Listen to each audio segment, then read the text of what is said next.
Hello friends, उम्मीद है आप सब बहुत अच्छे हैं और आपकी पढ़ाई भी बहुत अच्छे से चल रही है। तो आज के लेक्चर में हम डिस्कस करने वाले हैं जिस टॉपिक का, वो है टॉपिक हमारा एंडोसाइटोसिस एंड एक्सोसाइटोसिस। जो एंडोसाइटोसिस एंड एक्सोसाइटोसिस है, ये पार्ट है किसका? एक्टिव। ये है पार्ट एक्टिव ट्रांसपोर्ट का। आपने जब सेल मेम्ब्रेन में जब ट्रांसपोर्ट की बात हो रही होती है तो आपने पढ़ा होगा टू टाइप्स के ट्रांसपोर्ट होते हैं। कितने टाइप्स के ट्रांसपोर्ट होते हैं? टू टाइप्स के। तो पहले हम जानते हैं कि ट्रांसपोर्ट, एक्टिव ट्रांसपोर्ट और पैसिव ट्रांसपोर्ट क्या है।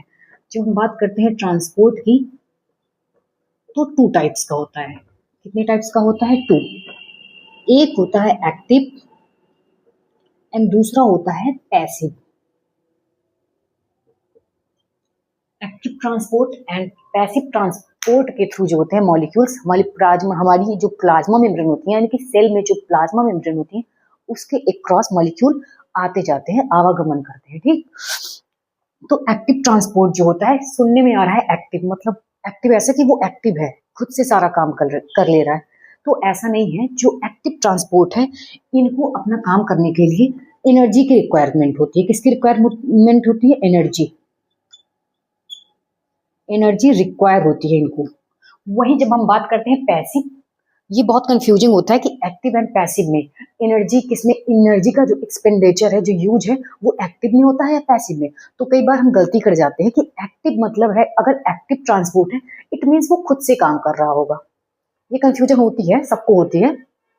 लेकिन जो एक्टिव ट्रांसपोर्ट होता है ना, इसको एनर्जी की जरूरत होती है। एक्टिव है बट काम उल्टा इसका यह है कि एक्टिव होने के बावजूद भी इसको एनर्जी देनी पड़ रही है। वही जब हम बात करते हैं पैसिव ट्रांसपोर्ट की, तो इसे किसी भी energy, no requirement, no require energy. Energy भी यहाँ पे एनर्जी या एटीपी, एटीपी या एनर्जी करके आपसे क्वेश्चन पूछा जा सकता है कि एटीपी किसे, एक्टिव ट्रांसपोर्ट में एटीपी रिक्वायरमेंट होती है या पैसिव में। तो आप कह सकते हैं कि एक्टिव ट्रांसपोर्ट में एनर्जी की रिक्वायरमेंट होती है या एटीपी की रिक्वायरमेंट होती है। तो ये रहा हमारा ट्रांसपोर्ट, जहां हमने बात की active transport and passive transport की।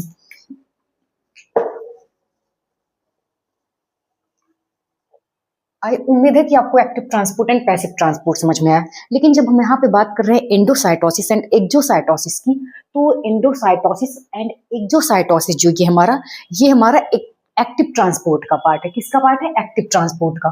Both are types of active transport. ये एक्टिव ट्रांसपोर्ट के पार्ट है जिसमें एनर्जी की रिक्वायरमेंट होती है। ये एनर्जी को यूज करके अपनी एक्टिविटी परफॉर्म करते हैं। अब बात करते हैं हम ये एक जो एंडोसाइटोसिस की, intake of large molecules and even a whole cell into the cell. तो जो एंडोसाइटोसिस होती है, इसमें क्या होता है कि पूरे की पूरी सेल को या किसी लार्ज मॉलिक्यूल को जब प्लाज्मा मेम्ब्रेन के थ्रू क्रॉस करना होता है तो वहां पे एनर्जी की रिक्वायरमेंट होती है, एनर्जी लगती है, उसके बाद ही वो प्लाज्मा मेम्ब्रेन को क्रॉस कर सकता है। जैसे यहाँ पे ये हमारी प्लाज्मा मेम्ब्रेन है और कोई लार्ज मॉलिक्यूल है, ये हमारा साइटोप्लाज्म है, जहां से कोई कोई मॉलिक्यूल आ रहा है वो लार्ज साइज का है। तो यहाँ पे जब आएगा ना, तो यहाँ इसको रिक्वायरमेंट होगी एटीपी की, इसको एटीपी चाहिए होगी, एनर्जी लगेगी उसको ट्रांसपोर्ट में। तो वही एंडोसाइटोसिस है, intake of large molecules and even a whole cell. Large molecule या पूरी की पूरी सेल के ट्रांसपोर्ट में इनटू द सेल जब ट्रांसपोर्ट होता है तो उसे एंडोसाइटोसिस बोलते हैं। ओके। एंडोसाइटोसिस जो है वो थ्री टाइप्स का होता है। कितने टाइप्स का होता है? थ्री टाइप्स का। पहला फाइगोसाइटोसिस, दूसरा pinocytosis and receptor mediated endocytosis भी होती है। अब हम डिस्कस करते हैं एक एक का करके। पहले हम बात करते हैं फैगोसाइटोसिस की। तो फैगोसाइटोसिस क्या होता है? फैगो, फैगो मतलब होता है इनगल्फ। फैगस क्या है? फैगस मतलब होता है इनगल्फ। इनगल्फ, जो फैगस वर्ड होता है इसका मतलब होता है इनगल्फ। इनगल्फ मतलब खाना, ईट करना उसको। तो फैगोसाइटोसिस, साइटोसिस मतलब सेल, सेल को इनगल्फ करना, सेल को ईट करना, इसे सेल ईटिंग भी। आपसे क्वेश्चन पुटअप कर जाएगा कि जैसे सेल ईटिंग किसे बोलते हैं? फैगोसाइटोसिस, पिनोसाइटोसिस, रिसेप्टर मीडिएटेड या एक्सोसाइटोसिस भी आपके साथ ऑप्शन में दे दिया। तो जो सेल ईटिंग होता है उसे बोलते हैं फैगोसाइटोसिस, यानी कि फैगोसाइटोसिस को सेल ईटिंग बोलते हैं। सेल ईटिंग क्यों बोल रहे हैं? लार्ज सॉलिड पार्टिकल इंटेक, तो यहाँ पे क्या होता है फैगोसाइटोसिस में, जो लार्ज मॉलिक्यूल का इंटेक हो रहा है वो सॉलिड फॉर्म में होता है। कैसे होता है? सॉलिड फॉर्म में। इंटेक तो फैगोसाइटोसिस में भी हो रहा है, पिनोसाइटोसिस में भी हो रहा है। लेकिन जब फैगोसाइटोसिस की बात करते हैं, सेल ईटिंग, अगर हम कोई चीज खाते हैं तो सॉलिड फॉर्म में जो चीजें होती हैं उसे ही हम खाते हैं, है ना। तो सेल ईटिंग यानी कि सॉलिड पार्टिकल का जब हम इंटेक करती है सेल एंडोसाइटोसिस के प्रोसेस के थ्रू, तो उसे बोलते हैं फैगोसाइटोसिस।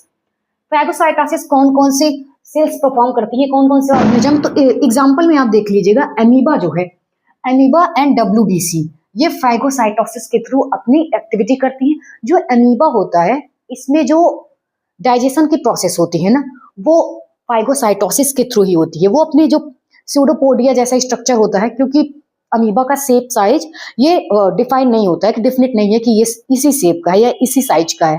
तो वो क्या करता है, फैगोसाइटोसिस के थ्रू अपनी डाइजेशन को कंप्लीट करता है, अपने फूड को इनटेक करता है। ओके, अब बात करते हैं हम जब प्रोसेस की, तो कौन कौन सी किस प्रोसेस से ये फैगोसाइटोसिस परफॉर्म हो रही है।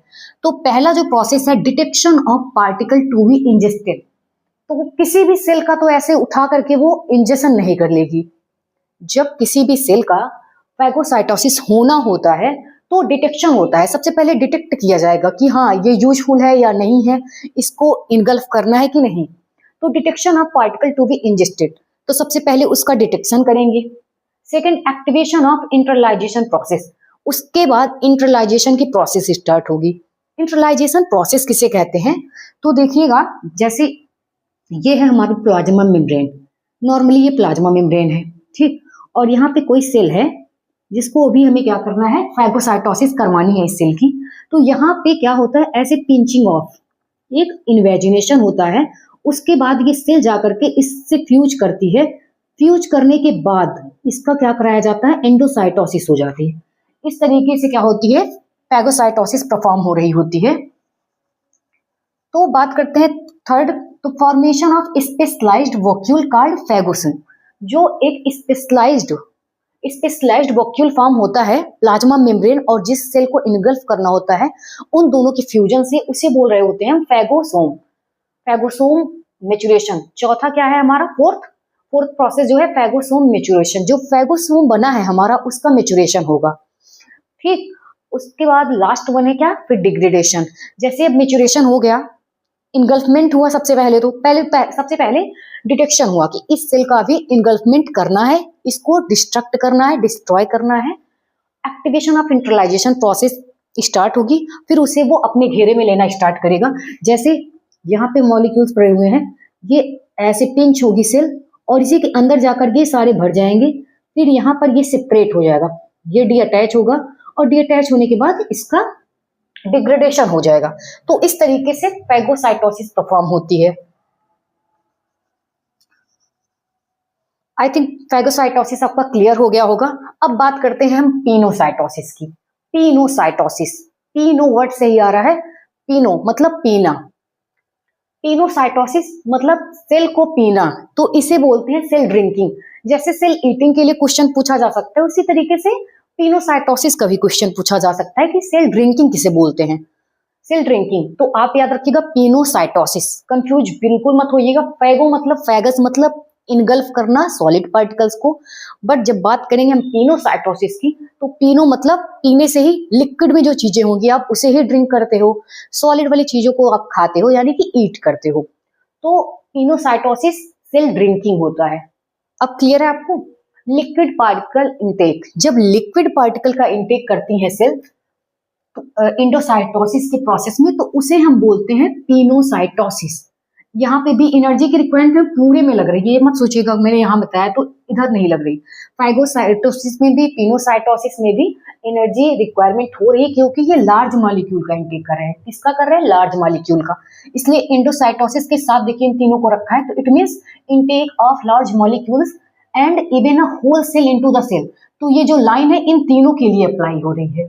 ओके, अब पिनोसाइटोसिस में जो एग्जाम्पल ले रहे हैं हम इसका लिक्विड पार्टिकल के इंटेक का, तो वो है माइक्रोबिलाई ऑफ सेल। माइक्रोबिलाई समझ रहे हैं आप, माइक्रोबिलाई जैसे कि आपके इंटेस्टाइन में आपने सुना होगा, पढ़ा होगा कि माइक्रोबिलाई पाई जाती हैं जिसके थ्रू एब्जॉर्प्शन, ऐसे फिंगर लाइक प्रोजेक्शन, क्या होता है इसे, इसे बोलते हैं finger like projection. Finger like projection को ही बिलाई बोलते हैं। अब बिलाई का काम कैसे मतलब होता है, तो बिलाई जो होती है ये सरफेस एरिया को बढ़ा देती है जिससे एब्जॉर्प्शन जो होता है वो बहुत अच्छे से हो जाता है। एब्जॉर्प्शन जो न्यूट्रिशन का एब्जॉर्प्शन होना होता है हमारे इंटेस्टाइन में, स्मॉल इंटेस्टाइन में, तो वहां पे बहुत सारी माइक्रोबिलाई पाई जाती हैं जो सरफेस एरिया को बढ़ा करके, जब सरफेस एरिया जब बढ़ जाएगा तो हर देखिए सेल अंदर की तरफ इंटर हुई, इन्वेजिनेट हुई, तो इस तरीके से बहुत सारी ज्यादा उसको सरफेस एरिया मिल जाएगा तो बहुत ज्यादा एब्जॉर्प्शन होगा। तो वही है कि जो एग्जांपल इसका मैक्रोविलाई इन सेल्स के जो मैक्रोविलाई होती है वो पिनोसाइटोसिस को परफॉर्म कर रही होती है। विलाई का मतलब यही हुआ कि फिंगर लाइक प्रोजेक्शन।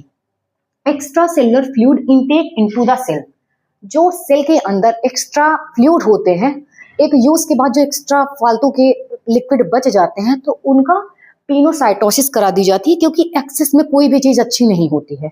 अगर एक्सेस में कोई चीज है तो जब तक आप यूज करोगे सेल के लिए, आपके लिए रिक्वायरमेंट है, यूज करोगे, उसके बाद वो आपके लिए वेस्ट प्रोडक्ट की तरह हो जाएगा। तो उसको क्या करते हैं, extra cellular fluid intake into the cell, तो वेस्ट वो चीज अलग है, उसको हम अभी बाद में डिस्कस करेंगे। पिनोसाइटोसिस में वही होता है कि एक्स्ट्रा सेलुलर फ्लूइड को इनटेक करके सेल में लाया जा रहा है, तो इसे वो। फिर इसके बाद हम बात करते हैं पिनोसोम। क्या होता है पिनोसोम, ये प्रोसेस जैसे यहाँ पे फैगोसोम हो रहा था वैसे यहाँ पे पिनोसाइटोसिस में पिनोसोम है।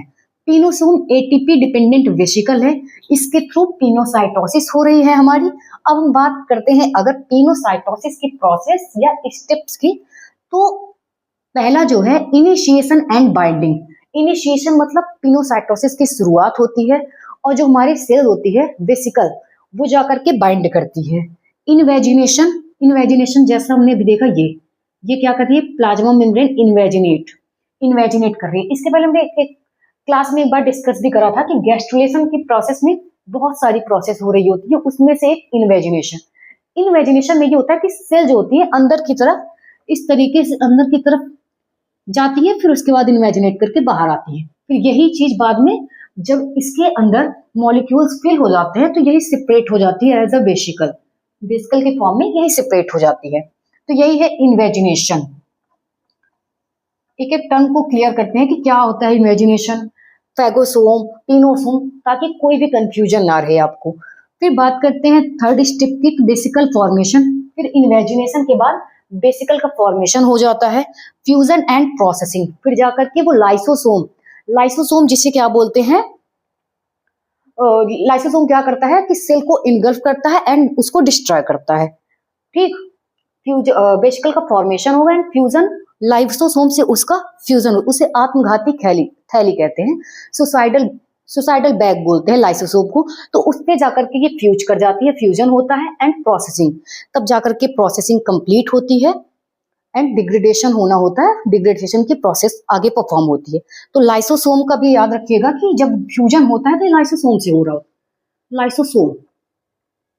लाइसोसोम क्या है हमारी, सुसाइडल बैग, जिसे आत्मघाती थैली बोल रहे हैं। आई थिंक पिनोसाइटोसिस भी क्लियर हो गया, और कंफ्यूज मत होइएगा पिनोसाइटोसिस एंड फैगोसाइटोसिस में, क्योंकि बहुत कंफ्यूजिंग हो जाता है। सबसे पहले आज हमने जो अभी डिस्कस करा अभी तक में, active transport and passive transport की कंफ्यूजन को क्लियर रखिएगा, और फैगोसाइटोसिस एंड पिनोसाइटोसिस की हल्के में मत लीजिएगा कि यार मुझे अभी याद है, अब मैं समझ गया हूँ, क्योंकि कंफ्यूजन हो जाती है। अब बात करते हैं हम इसके थर्ड प्रोसेस जो होती है एंडोसाइटोसिस की, थर्ड मेथड जो है इसका, और रिसेप्टर मेडिएटेड का मतलब क्या समझ रहे हैं आप।